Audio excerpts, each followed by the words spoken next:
Hi guys, and welcome to the TruGolf Academy. You've joined me on a lovely summer's day at Drayton Park Golf Club.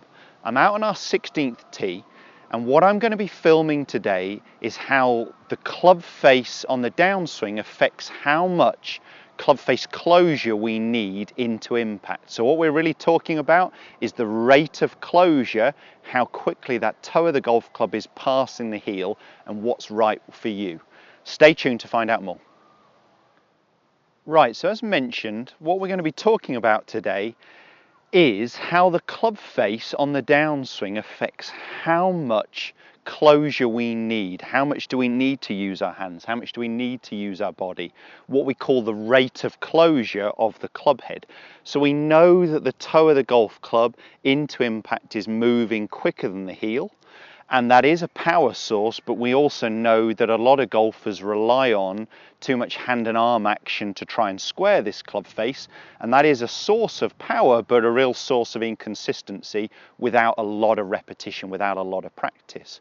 What we're seeing a lot with many of the elite golfers now is actually less hand action through impact, a slower rate of closure if you like, because there is less hands and arms, more body. I used to run the motion analysis system at the Belfry, where you put on a bodysuit and it could track the body speeds, the hips, the knees, the shoulders, everything, how it was working. And I was always not surprised, but surprised perhaps by the amount of difference between the elite golfers and your average amateur in terms of how quickly the hands are working. So what we always saw was much higher hand speed with higher handicap golfers, but that doesn't necessarily relate to ball speed, distance, accuracy, consistency, lower scores. So what I'm delving into here is really how, as I said, this club face position in our backswing, but mainly I'm going to be focusing on the downswing, is affecting how much we need to use our hands and arms to square the club face on the downswing.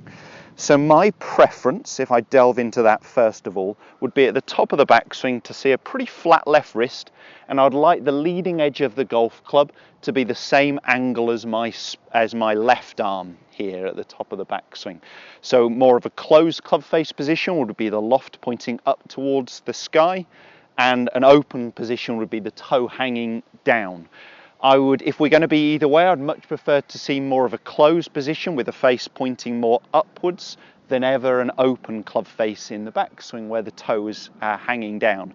So my preference on the lead wrist at the top would be flat, or this way into more of a bowed left wrist. What I don't really want to start to seeing is more of a cupped left wrist here, okay, into extension, because that will get that club face more open.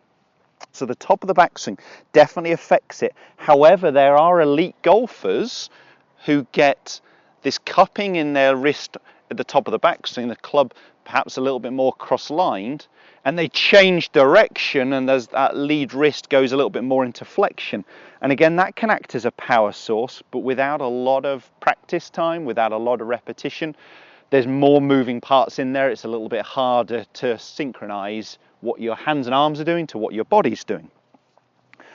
Pre-impact is what I'm really going to be focusing on. So pre-impact here, what we call the last parallel position, I would like to see the leading edge of the golf club marrying up to my spine angle. Again, a closed club face position would be the loft pointing down towards the ground, and an open position would be the toe up, or worse still, the face starting to point up towards the sky. If you are a player with a very open position, so if you get it on video and you've got the toe pointing more up here, you're going to need a lot of right arm, if you're a right-handed golfer, passing the left hand to try and square that club face. You will end up with a lot of hand and arm action. So my preference would be, as I said, leading edge, more at the angle of the spine, so we can just rotate our body onto the ball. I'm not suggesting for a minute there isn't some hand and arm, forearm rotation, but I'm suggesting that it's connected to what the body is doing. So players with a more open club face position here will always be using more hands and arms. Players with that club face, where I'd like to see it, at the same angle as your spine pre-impact, can rotate onto the ball with their body, synchronizing their forearm rotation with their body without having to use lots of hand and arm action to square the club face. So I would check pre-impact to where your club face is, as that's really going to tell us how much hand and arm action you need. Now I've just got a couple of quick checkpoints and a couple of ways you could focus on what the wrist was doing to affect the club face on the downswing if your club face was excessively open or excessively closed. So if you are a player who's getting that club face open pre-impact and having to use a lot of hands and arms to square it, then what I would suggest you should feel is that the logo on the back of your left wrist, your glove logo, points more downwards towards the golf ball. So we're trying to feel on the downswing that the lead wrist is pointing more down at the back of the golf ball here, and that will really help you closing that club face, taking some of the loft off it. If it's too much of a problem, if you've got a closed club face and you just can't cope with it, and everything is going for right-handed player low and left, then you would want to feel the opposite and try and get the back of the left wrist more visible, pointing more up, so I can clearly see the Titleist logo on my glove here. For most golfers, as I said, I tend to see an open club face and a flash with the hands. So it's really a case of trying to get this left wrist, this lead wrist, glove logo pointing more down at the golf ball. Like most exercises, I would do that slowly first. So could we stop at the top?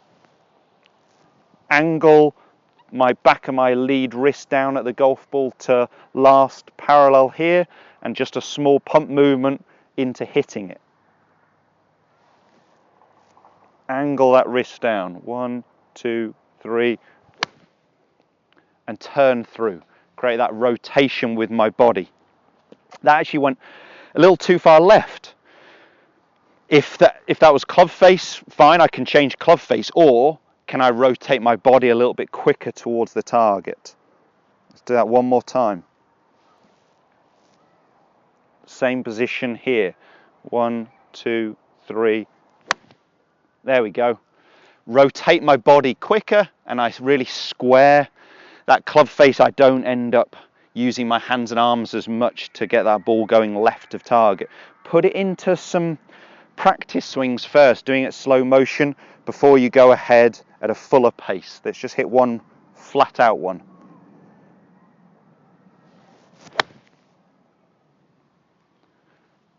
That felt really solid. Just a nice high draw there.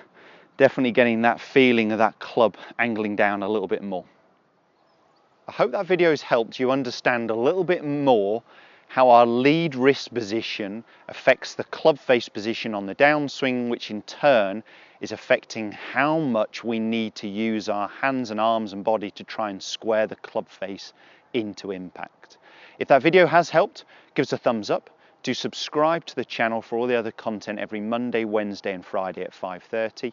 Post some comments and questions below of what videos you'd like to see me cover, any topics that you haven't got answers to or that would help out your golf. Thanks guys, we'll see you soon.